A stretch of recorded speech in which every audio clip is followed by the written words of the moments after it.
हाजी अली दरगाह एक चमत्कारी दरगाह जो समुद्र में होते हुए भी नहीं डूबी। क्या आपने कभी ऐसी जगह के बारे में सुना है जहां हिंदू और मुस्लिम एक साथ सिर झुकाते हैं, जहां धर्म की दीवारें नहीं होती, जहां समुद्र की लहरें भी श्रद्धा में झुक जाती हैं और जहां कोई तूफान हो, कोई बारिश हो, फिर भी वो जगह सालों से वैसे ही खड़ी है, बिना डरे, बिना हिले, बिना डूबे। हम बात कर रहे हैं मुंबई की उस चमत्कारी जगह की जो अरब सागर के बीचों बीच बनी है, जहां तक पहुंचने के लिए एक पतली सी सड़क जाती है और हर शाम वहां लहरें उस सड़क को डुबो देती हैं, पर फिर भी वो जगह आज तक कभी डूबी नहीं। उसका नाम है हाजी अली दरगाह। यह सिर्फ एक धार्मिक स्थल नहीं है, बल्कि यह भारत की उन जगहों में से एक है जहां आप धर्म, चमत्कार और समुद्र तीनों को एक साथ महसूस कर सकते हैं। लेकिन सवाल यह है कि समुद्र के बीचों बीच बनी ये दरगाह आखिर कैसे बची हुई है? क्या सच में यहाँ कोई अलौकिक शक्ति है? और हाजी अली कौन थे जिनकी याद में ये दरगाह बनी? चलिए जानते हैं इस रहस्यमय दरगाह की पूरी कहानी। जानने से पहले चैनल पर नए हैं तो सब्सक्राइब कर देना, वीडियो को लाइक कर देना ताकि आने वाली वीडियोस की नोटिफिकेशन आप तक पहुंच जाए। चलिए वीडियो को शुरू करते हैं। दोस्तों, मुंबई की भीड़ भाड़ भरी जिंदगी से जब आप थोड़ी दूरी पर वर्ली और महालक्ष्मी के बीच स्थित हाजी अली दरगाह की तरफ बढ़ते हैं तो एक अजीब सी शांति का अनुभव होता है। एक पतली सी सड़क जिसे केवल कम ज्वार के समय ही पार किया जा सकता है। करीब 500 मीटर लंबी ये सड़क आपको एक द्वीप जैसी जगह पर ले जाती है जहां ये दरगाह खड़ी है। ऐसा लगता है मानो कोई महल पानी में तैर रहा हो।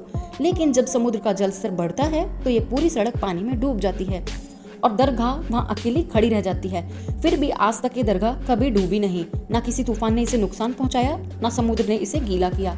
कई बार लोगों ने देखा कि दरगाह की दीवारों से टकराती लहरें कुछ कदम पहले झुक जाती हैं, जैसे कोई अदृश्य शक्ति उन्हें रोक देती है। अब हम ये जानते हैं हाजी अली कौन थे। दरगाह का नाम सुनकर यह सवाल जरूर आता है, हाजी अली कौन थे?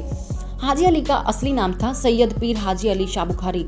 वो एक अमीर व्यापारी थे जो अरब से भारत आए थे, लेकिन मुंबई आने के बाद उनकी सोच बदल गई। वो एक सूफी संत बन गए, लोगों की मदद करने लगे, गरीबों को खाना खिलाते थे, बीमारों का इलाज कराते थे। उनके पास कोई भी जात या धर्म से हो उसे खाली हाथ नहीं लौटाते थे। कहते हैं कि एक बार उन्होंने एक महिला की मदद की जिसकी उंगली में गंभीर चोट थी। हाजी अली ने उस पर हाथ रखा और उसकी उंगली ठीक हो गई। लोगों को यकीन हो गया कि उनके अंदर दैवीय शक्ति है। हाजी अली ने अपनी मौत से पहले ही कह दिया था कि वो दफन नहीं होना चाहते, बल्कि जब उनकी आत्मा इस दुनिया से विदा ले तो उनका जनाजा समुद्र के हवाले कर दिया जाए। और ऐसा हुआ भी। जब उनकी मृत्यु हुई तो लोगों ने उनके शव को एक ताबूत में रखकर समुद्र में बहा दिया। कुछ दिनों बाद वो ताबूत खुद तैरता हुआ उसी जगह वापस आ गया जहां आज हाजी अली दरगाह खड़ी है। लोग हैरान रह गए। इसे ईश्वरीय संकेत माना गया और वहीं पर उनके नाम से यह दरगाह बनाई गई। मुंबई में बहुत से बड़े तूफान आए। 2005 की बाढ़ में मुंबई डूब गई थी, पर हाजी अली दरगाह फिर भी अपनी जगह टिकी रही। कई वैज्ञानिकों ने भी इस पर रिसर्च की। उन्होंने कहा कि दरगाह की जगह पर सीमेंट जैसा मजबूत पत्थर है जो इसे सहारा देता है।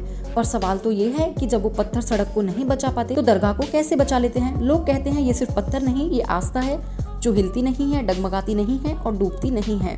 अब जानते हैं हर मजहब से जुड़े लोग यहाँ क्यों आते हैं। हाजी अली दरगाह की सबसे खास बात यह है कि यहाँ सिर्फ मुसलमान ही नहीं बल्कि हिंदू, ईसाई, सिख, पारसी हर धर्म के लोग आते हैं। यहाँ कोई जात नहीं देखता, कोई धर्म नहीं पूछता, बस सब सिर झुकाते हैं और दुआ मांगते हैं। किसी को नौकरी चाहिए, किसी को संतान, किसी को बीमारी से राहत, हर किसी को यहाँ कोई ना कोई उम्मीद लेकर आते देखा गया है और कईयों ने चमत्कार भी महसूस किया है। जब आप दरगाह के अंदर जाते हैं तो एक अलग ही सुकून महसूस होता है। चारों तरफ से गूंजती कव्वालियां, अगरबत्ती की खुशबू और सामने सफेद चादर से ढकी हाजी अली की मजार। लोग चादर चढ़ाते हैं, फूलों की माला चढ़ाते हैं और फिर वहाँ कुछ पल आंखें बंद कर बैठ जाते हैं, मानो वहाँ रूह से रूह का रिश्ता जुड़ गया हो। बहुत से लोग कहते हैं कि हाजी अली दरगाह का ना डूबना एक इंजीनियरिंग कमाल है कि वहाँ पत्थर की मजबूती है, पानी की दिशा ऐसी है जो टकराकर हट जाती है। लेकिन वहीं दूसरी ओर हजारों लोग इसे चमत्कार मानते हैं, एक आस्था की ताकत मानते हैं, क्योंकि जो आंखों से नहीं दिखता वो भी तो सच्चा हो सकता है। अंत में आपसे एक सवाल, आप सोचिए एक ऐसी दरगाह जो समुद्र में बनी है, हर साल लाखों लोग वहां जाते हैं, जहां लहरें भी सर झुकाती हैं। क्या यह सिर्फ इत्तेफाक है या फिर सच में वहां कोई अलौकिक शक्ति है जो उस जगह को बचाए हुए है? शायद जवाब ना आपके पास हो ना मेरे पास, लेकिन जब आप एक बार वहां जाते हैं तो मन खुद ब खुद कह उठता है यह जगह खास है, बहुत खास। जैसे हम हिंदू भाई बहनों के लिए वृंदावन, अयोध्या ये जगह हमारे लिए खास हैं जहां हमें सुकून की अनुभूति होती है, उसी तरह मुस्लिम भाई लोग इस दरगाह को भी मानते हैं। तो दोस्तों यही थी हाजी अली की दरगाह के बारे में जानकारी। आपको वीडियो अच्छा लगा हो तो चैनल को सब्सक्राइब कर देना, वीडियो को लाइक कर देना और कमेंट में बताएं आप हिंदू हैं या मुस्लिम। कमेंट करके जरूर बताना। मिलते हैं अगली वीडियो में, तब तक के लिए जय श्री राम।